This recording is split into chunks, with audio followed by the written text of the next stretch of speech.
பெருசா மாட்டீங்களா? எனக்கு முடியல. கரைக்கு போறா, வாங்கடா வாங்கடா வாங்கடா.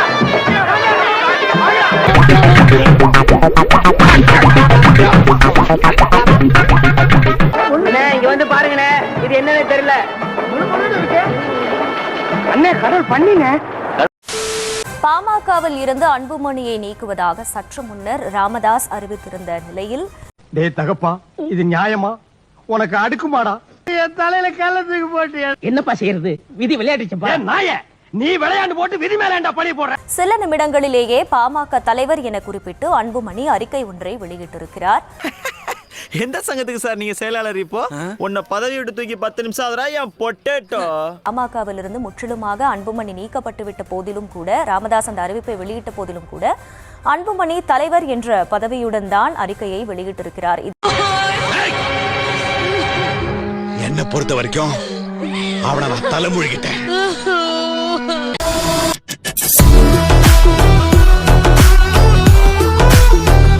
பாமக நிறுவனர் ராமதாஸை அன்புமணி சந்தித்த நிலையில் கட்சித் தலைவர் பதவியை அன்புமணி கேட்டதாகவும் அதற்கு ராமதாஸ் மறுப்பு தெரிவித்ததாகவும் தகவல் வெளியாகியுள்ளது.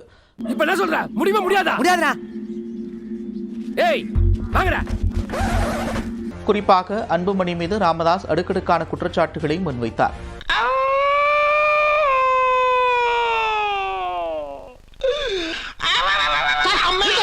இந்த சந்திப்பில் தலைவர் பதவியை மீண்டும் தனக்கு வழங்கியதாக அறிவிக்க வேண்டும் என்று ராமதாசிடம் அன்புமணி வலியுறுத்தியிருக்கிறார்.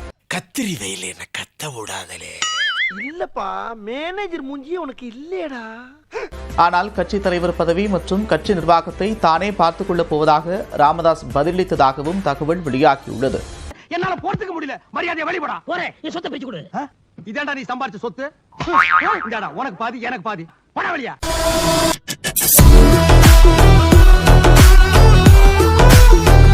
இந்த பாமகக்குள்ள அப்பமய சண்டை எதுக்காக போகுதுன்னு தெரியுமா? துட்டு துட்டு துட்டு துட்டு துட்டு. அது ஒரு அதிகார பிரச்சனை, பண பிரச்சனை, அதிகார போட்டி, அவ்வளவுதான் யோசிக்க. சொத்து பிரச்சனை, பங்காளி சட்டை.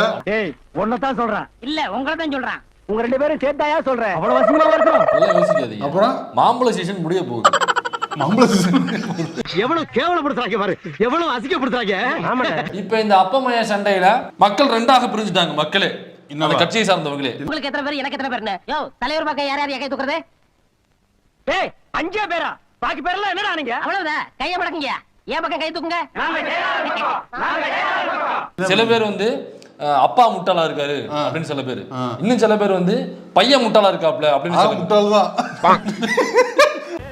ராகும் கேது மாதிரி இப்படி 2 பேரும் ஒன்னா உக்காந்துக்கிட்டு போற வரவங்கிட்ட எல்லாம் வாங்கி கட்டிக்கிறீங்களே, உங்களுக்கு வேற பொழப்பே கிடையாது. உண்மையில யாரு தெரியுமா முட்டாளு? மக்கள் தான் முட்டாள். மக்கள் தானா? அந்த காலத்துல இருந்து இந்த காலம் வரைக்கும் உன்னையும் உங்க அப்பனையும் தாண்டா இந்த ஜனங்க நம்பிக்கிட்டு இருந்தது. இத்தனை வருஷமா சொன்ன கேட்டீங்களாடா? பலியாடா செத்தீங்களாடா? பாமகவை சேர்ந்த மக்களே, இந்த கட்சியில் உள்ள உறுப்பினர்களே இந்த 2 மாங்காவும் சேர்ந்து மாங்காய் மடையர்களாக ஆக்கி விட்டார்கள். எங்க ஜாதிக்காரங்க ஏமாத்தி 20 வருஷமா இந்த தொகுதியில எம்எல்ஏவா இருக்கீங்க. என்ன வசதி பண்ணி கொடுத்திருக்கீங்க? பாமகவில் நடந்துட்டு இருக்கிற இந்த பிளவு பெரியையாவே வந்து கண்ணீர் வடிக்கிற அளவுக்கு நிலைமை மோசமா போயிருக்கும் அப்படின்றதெல்லாம் நாங்க எதிர்பார்க்கவே இல்லை.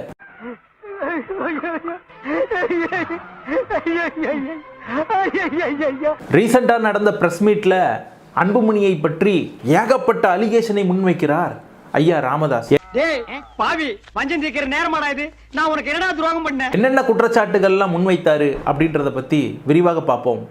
குடும்பத்தில் இருக்கிற எல்லாரும் உட்காந்து முகந்தல் சமாச்சாரத்தை பேசினாங்க. எல்லாரும் சரி பேசும்போது அம்மா ஏதோ சொன்னாங்க. ஏன்பா உன் 2வது மகளை போட்டிருந்தா நீ சும்மா இருப்பியா? பேசாம தானே இருந்திருப்பேன் அந்த பொறுப்புக்கு. அதாவது அன்புமணியினுடைய மகளை அந்த பொறுப்புக்கு போட்டிருந்தா அமைதியா தானே இருந்திருப்பேன். அப்போஸ் குளுக்கோஸா? அப்போஸ்ங்க, அப்போஸ்னா ஆமான்னு அர்த்தம் அப்படின்ற மாதிரி அம்மா கேட்டிருக்காங்களாம். அப்படின்னு சொன்னதான் அங்க உட்காந்து பாட்டில தூக்கி அம்மா மேல அடிச்சான். இவனை 10 மாசம் சுமந்து கஷ்டப்பட்டு பெத்த இந்த வயித்தை பிரண்டைய கொண்டே அடிச்சுக்கணும். நல்ல வேலை அவங்க மேல படல, செவுத்துல பட்டு. பாட்டில் மேல பட்டிருந்தா என்ன ஆயிருக்குங்க? அவ்வளவு குடும்பம் பண்றானா அவன்? இவனை பார்சல் பண்ணி மதுரைக்கு அனுப்பாதீங்கய்யா, எங்கயாவது மலங்காட்டு பக்கம். சொல்றேன், அதெல்லாம் ஒரு சாம்பிள். ஓ, இதுவே சாம்பிள் தானா? இது இல்லாம ஏகப்பட்ட மேட்டர்கள் இருக்கும் போல இருக்கே. இப்படி அன்புமணி பாட்டில் மணியாக மாறி தன்னுடைய குடும்பத்தில் இருக்கக்கூடிய தாய் தந்தையினரை இப்படி கொடுமைப்படுத்துறார் அப்படிங்கிறது ஐயா பேசுறது மூலமா தெரிகிறது. ஒரே அடியில 2 பேர் அப்படியே சுக்கு சுக்கா நொறுங்க போறீங்க. அன்புமணியை 35 வயதில் என்னுடைய சத்தியத்தையும் மீறி மத்திய கேபினட் அமைச்சராக்கி நான் தான் தவறு செய்து விட்டேன். ஐயோ ஐயோ ஐயோ, ஏங்க புடுங்குறீங்க? ஐயா செய்த தவறு என்னன்னா தன்னுடைய மகனை கேபினட் அமைச்சர் ஆக்கி வேடிக்கை பார்த்தது தான். அதாயா உன்னை வீட்டுக்கு விரட்டி அடிக்கிறாங்க. என்ன தவறு செய்தேன் என கேள்வி கேட்டு என்னை குற்றவாளியாக மக்கள் மத்தியிலும் கட்சிக்காரர்களிடம் அடையாளம் காட்டி அனுதாபத்தை பெற முயற்சிக்கிறார். நான் என்ன தவறு செய்தேன், சில நாட்களாக எனக்கு இதே யோசனை தான் அப்படின்னு அன்புமணி ரொம்ப ஃபீல் பண்ணி பேசியிருந்தார் ஒரு இடத்துல. அதைத்தான் சொல்கிறார் ஐயா. ஒரு மாதமா எனக்கு வந்து பயங்கர மன உளைச்சல். எனக்குள்ள பல கேள்விகள் தினமும் நான் கேட்டுட்டு இருக்கிறேன். என்னடா நான் தப்பு பண்ணேன்? என்ன நான் தப்பு பண்ணேன்? எல்லா தப்பையும் நீங்க தான் பண்ணீங்க. போதும்பா, சின்ன வயசுல இருந்து நீங்க எனக்காக பண்ணதெல்லாம் போதும். நான் இறந்ததெல்லாம் போதும். இனிமே வேணாம் ப்ளீஸ். எந்த குழந்தையும் நல்ல குழந்தை தான் மண்ணில் பிறக்கையிலே.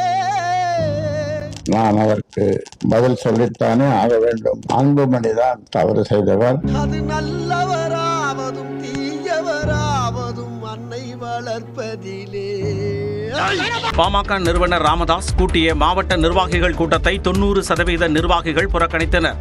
என் பேச்ச மதிக்காம என்ன புறக்கணிச்சது எனக்கு அவமானமா இருக்கு. இதுக்கு முன்னால ஒரு அவமானப்பட்டதே இல்லையா? 108 கட்சி மாவட்டங்களில் உள்ள 108 மாவட்ட செயலாளர்களில் 10 பேர், மாவட்ட தலைவர்களில் 12 பேர் மட்டுமே பங்கேற்றனர். எனக்கு வருத்தம்பா, எனக்கு ரொம்ப வருத்தம். இத்தனை நாள் என் கூட பழகிட்டு இப்படி பண்றீங்க, அதிகமா இருக்குதா? கட்சி ஆரம்பிச்சு எத்தனை வருஷம் தெரியுமா ஆகுது? 35 வருஷம் ஆகுது. 35 வருஷத்துல ஒரு 35 பேரை கூப்பிட முடியல. நீ எல்லாம் ஒரு கட்சி வச்சு நடத்திட்டு இருக்க, அந்த கட்சிக்கு எல்லாம் தலைவர். நீ எல்லாம் பேச்சோட சரிடா, விளங்காதவன. நீ எல்லாம் ஏன்டா உசுரா இருக்க? வயசு தான் ஆச்சு, செத்து போய.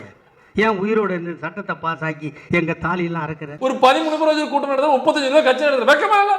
ஊரே என்ன பார்த்து சிரிக்கிறத நினைச்சா எனக்கு அவமானமா இருக்கு. அவமானமா இருக்கு. சாவேண்டா, நீ இருந்த பெத்தவங்களுக்கு நஷ்டம், ஊர்க்காரங்களுக்கு கஷ்டம்.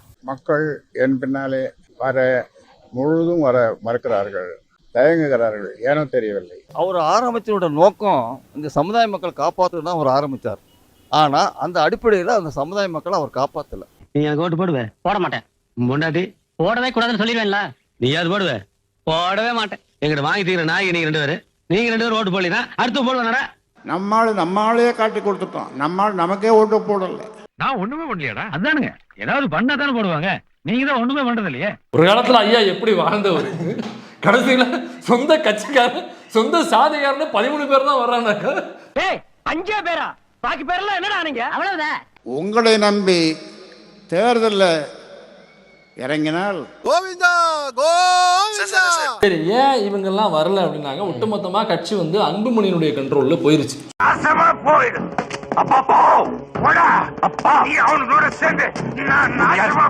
ஆனா ஒரு எதிரிக்கு கூட இந்த நிலைமை வரக்கூடாது. எதிரிக்கு கூட இந்த நிலைமை வரக்கூடாது. ரொம்ப பாவம்.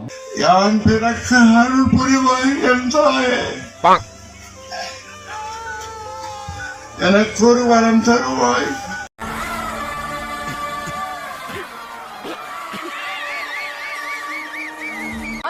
யாருக்கு வேணும்? 1000 ரூபாய் வேணுமா எங்களுக்கு? இது பேர் QR கோடு. அதனால ஒவ்வொரு உறுப்பினர்கிட்டையும் நீங்க கொடுக்கறப்போ, தம்பி அண்ணன் அன்புமணி எங்க தலைவர் வந்து உங்ககிட்ட 5 ரூபாய் கேட்டாரு. 5 ரூபாய் அதுக்கு மேல 5 ரூபா தான்டா கேட்டேன். என்ன கோபத்துல இருந்தான அளவு பான் கூட அப்படியே காரிய மூஞ்சில் துப்பிட்டா. கட்சிக்குள்ளே கூட்டணி, கட்சிக்குள்ளே கூட்டு. எனக்கு ஒரு அலுவலகம் நான் வச்சிருக்கிறேன். அதெல்லாம் நடக்காது தம்பி. அங்க வந்து எல்லாம் என்ன பார்க்கலாம். நடக்காது கண்ணு. என்ன குடும்பம் இது? இதுதான் காரி மூஞ்ச குடும்பம். எங்களை சுயமரியாதையோட வாழ விடு. எவ்வளவு காலமையா கெஞ்சி வைப்பீங்க எங்களை?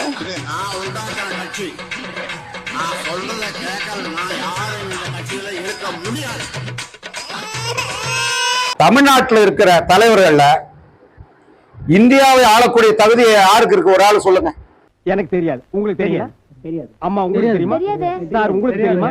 யாருக்குமே தெரியாதுங்க. இந்தியாவை ஆளக்கூடிய தகுதி யாருக்கு இருக்கு? இதுவா அவருக்கு தான் இருக்கு. ஏன்டா அந்த பதவிக்கு வர்றதுக்கெல்லாம் ஒரு தகுதி தராதர வேணாமா? ஆனா அவரை நமக்கு என்ன பண்ணி வச்சிருக்கோம்?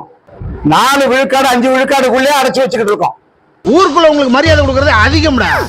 இதுல கோவில்ல வேற உங்களுக்கு மரியாதை கொடுக்கடா. இந்த முறை 2026 ஆட்சியை முடிவு செய்ய போறது பாட்டாளி மக்கள் கட்சியா மட்டும்தான் இருக்கும். ஜோக் இல்லையா? இது வந்து கற்பனையோ அதுவோ இல்ல, அதுதான் நடக்கும். மூடிட்டு போறிய மிக்க மகிழ்ச்சி. அப்படியாப்பட்ட நகர்வு தான் போயிருக்கு. அதுலதான் எல்லாம் நடுங்கி போயிருக்காங்க. வெங்காயம் நீங்க கூடணும், கூடி பாருங்க, அடுத்தது என்ன நடக்கும் பாருங்க. விவசாய பத்தி தேவையெல்லாம் பேசிட்டு இருக்காத பையன், பிரச்சனை உண்டாக்காத வேலை சார். ஏதாவது கலவரத்தை உண்டாக்கிட்டு இருப்பான். 2026 நமக்கான இடம் ஐயா தர்மம் போடுங்க ஐயா, அம்மா பிச்சை போடுங்கம்மா, அம்மா அம்மா அம்மா. நம்ம யாரு, இந்த கட்சி யாரு, நம்ம ஐயா யாரு, அவர் அன்புமணி ஐயா யாருங்கிறத நம்ம காட்டணும். ஐயா போடா, சரியான பிச்சைக்காரனா இருப்பானு போல இருக்கு பிள்ளை. அம்மா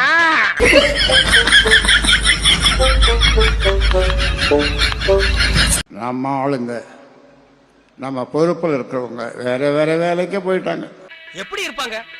நீ எல்லாம் ஊருக்குள்ள இருக்கும்போது அப்படியே நல்லா இருந்தாலும் நீ விட்டுருவியா?